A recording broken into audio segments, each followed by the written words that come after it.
괜히 불안하니까 이 문제 저 문제 추가하다 보면 눈덩이처럼 불어나서 정작 중요한 핵심 문제는 놓치고 확률도 적은 문제에 집중했다가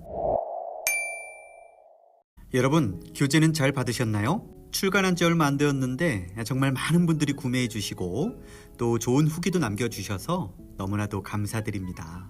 자, 지금부터는 본 교재를 가지고 좀 더 효과적으로 학습하는 방법을 알려드릴게요. 본 교재는 기계안전기술사 1차와 지도사 2차를 준비하는 분들을 위해 만든 교재입니다. 그래서 기술사, 지도사 구분하지 말고 이 교재로 학습을 하셔서 시험이 있을 때마다 모두 응시하시고 그리고 원하는 좋은 결과를 얻길 바랄게요. 먼저 기술사 학습 방법입니다. 첫째, 교재를 받으셨다면 펜을 들지 말고 그냥 한 번씩 넘겨보세요. 본 교재를 2번 정도 정독해서 문제 패턴과 유형 등에 익숙해지는 시간을 가져야 해요. 우리도 사람을 처음 만나면 어색하지만 한두 번 만나고 대화하다 보면 금방 친해지잖아요. 이처럼 교재와 친숙해질 수 있는 그런 시간을 가지라는 거죠. 둘째, 제가 99년도부터 2023년 129회차까지 25년간 출제된 기출문제를 싹 다 모아서 회차별 기출문제 리스트를 만들었습니다. 여기 보시면 본 교재의 문제와 동일하게 1번부터 240번까지 이 기출 리스트를 모았으니까요. 순서대로 문제 패턴과 유형을 보면서 함께 학습하시면 많은 도움이 되실 겁니다. 이 리스트 파일은 교재 구매하신 분들께 메일로 개별 발송해 드리겠습니다. 셋째, 본 서브노트는 기출문제를 분석해서 가장 많이 출제되고 또 중요한 문제 순으로 구성되었기 때문에 1번부터 240번까지 순서대로 학습하시면 됩니다. 다만 본 내용을 그대로 암기해서 실제 답안을 쓰셔도 합격은 가능할 수 있겠지만 그 암기하는 과정도 어렵고 또 많이 벅차실 거라고 생각이 들어요.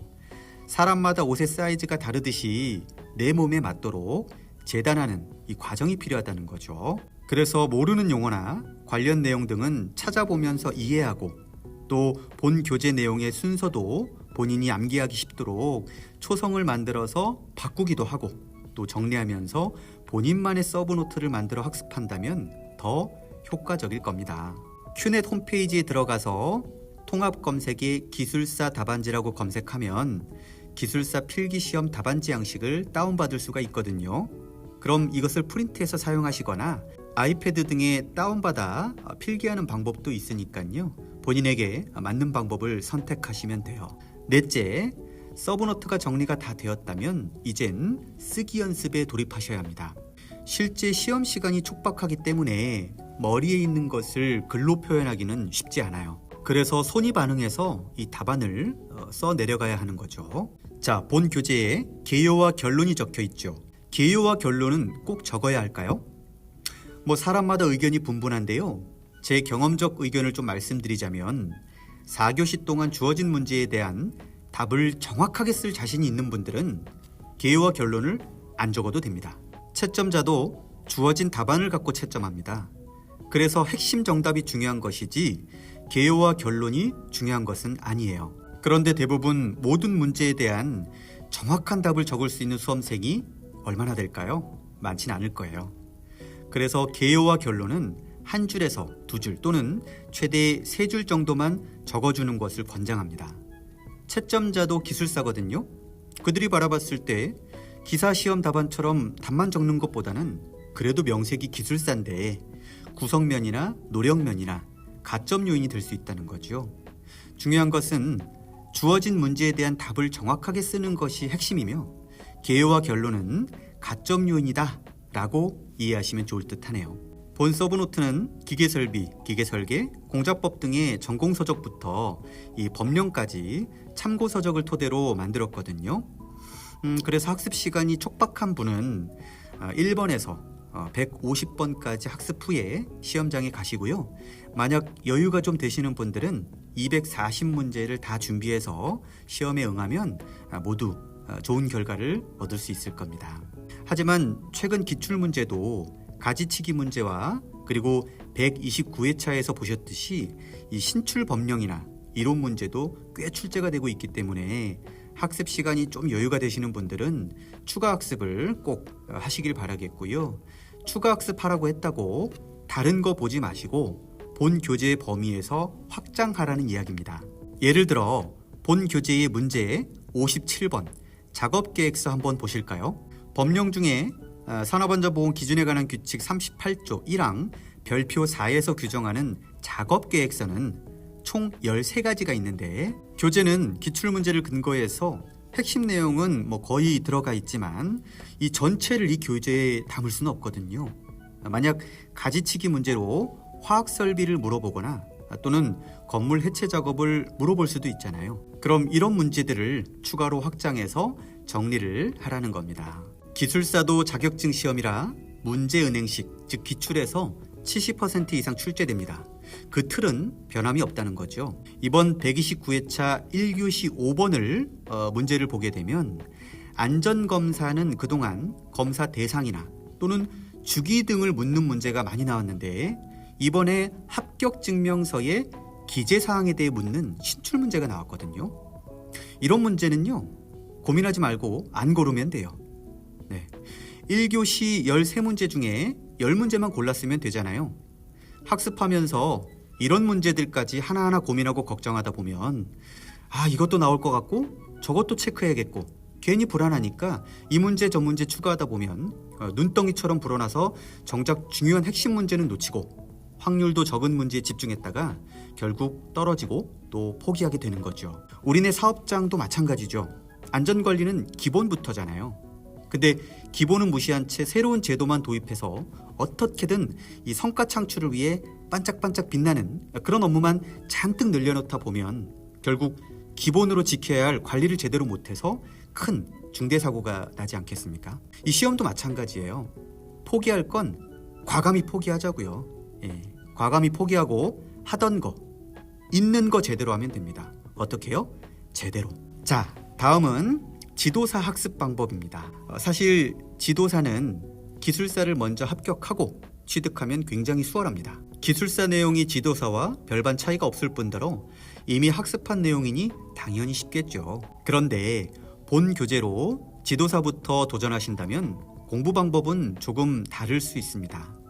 제가 2013년부터 최근 10년치 기출문제를 모아서 회차별 리스트를 만들었고 이렇게 지도사 기출문제 내용 중에 서브노트 교재에 몇 페이지에 있는지까지 기록해 두었기 때문에 본 자료를 참조해서 공부하면 좋을 것 같고요. 이 자료도 교재와 함께 메일로 발송드리겠습니다. 지도사는 법령과 그리고 기계공학 이론이 약 5대5 정도로 출제되고 있어요. 법령은 대부분이 산업안전보건 기준에 관한 규칙에서 80% 정도 나오고 있고요. 기계이론은 다양한 문제들이 출제되는데 결국 이 또한 기술사 내용과 70% 이상 비슷하게 출제되고 있습니다. 자, 본 교재로 지도사부터 학습하신다면 첫째, 제가 메일로 드리는 지도사 회차별 기출문제 리스트에 나와 있는 문제부터 학습을 하시기 바랍니다. 이 중에 밑에 보면 제가 따로 키워드, 출제 회차, 중요도 순으로 정리를 해두었기 때문에 이 중요도 순으로 학습하시면 되고요. 결국 지도사 학습도 기출문제 90번까지 먼저 학습을 하시고 그리고 아까 설명드렸던 기술사 학습 방법처럼 1번부터 순서대로 학습을 하시길 바랍니다. 지도사는 기출문제가 적어서 중복 출제되는 문제가 많지 않아 좀 어려울 수 있지만 이 또한 틀과 구조는 비슷합니다. 둘째, 법령의 비중을 높여야 합니다. 지도사 출제 문제를 분석해 보니까 대부분이 산업안전보건 기준에 관한 규칙입니다. 이 규칙만 통달하셔도 절반은 맞출 수 있습니다. 그리고 규칙 중에서도 가장 핵심적으로 봐야 할 부분이 바로 산업용 로봇입니다. 이 산업용 로봇은요, 매년 출제되고 있어요. 특히 222조의 교시, 그리고 223조 운전 중 위험 방지, 또 로봇의 종류, 구조 등 이 다양하게 출제되고 있으니까 산업안전보건 기준에 관한 규칙과 그리고 코샤 가이드에 로봇 관련된 내용이 조금 있거든요. 그런 것까지 보고 준비한다면 무조건 맞출 수 있을 거라고 생각합니다. 그리고 작업 시작 전 안전점검이나 그리고 와이어로프, 작업 계획서 등의 기준에 관한 규칙 중에서도 본 기출문제부터 정리를 하시고 그리고 범위를 좀 더 넓혀 나가길 바랄게요. 셋째, 기계이론은요, 공장 자동화가 의외로 많이 출제됩니다. 그리고 본 서브너트에서도 굵직하게 큰 틀의 문제 위주로 보시길 바랄게요. 예를 들면 기계 설비 중에 크레인, 지게차, 고소작업대, 컨베이어, 보일러 이러한 중요 설비 위주로 보시고요. 기계공학 분야는 기계 안전의 핵심이죠. 욕조 곡선, 피로 파괴, 크리프 응력, 하중 등의 이 핵심 문제 위주로 학습을 좀 하시면 될 것 같네요. 또 문제가 기술사 유형처럼 전체를 묻는 문제가 아닌 대부분 찍힌 문제로 묻게 되거든요. 주로 정의나 개요, 수칙, 종류, 구성 요소, 원인, 대책 등의 이 기준 등을 묻기 때문에 이러한 어떤 특징이나 유형도 유념하셔가지고 학습을 하시면 좋은 결과를 얻을 수 있을 것 같습니다. 자, 더 자세한 내용은요, 앞으로 제가 생각하는 기계안전 유튜브를 통해서 공유를 드리도록 하겠고요. 본 영상이 도움이 좀 되었다면 알죠? 네, 구독과 좋아요 부탁드리고 저는 다음 시간에 뵙도록 하겠습니다. 안녕히 계세요.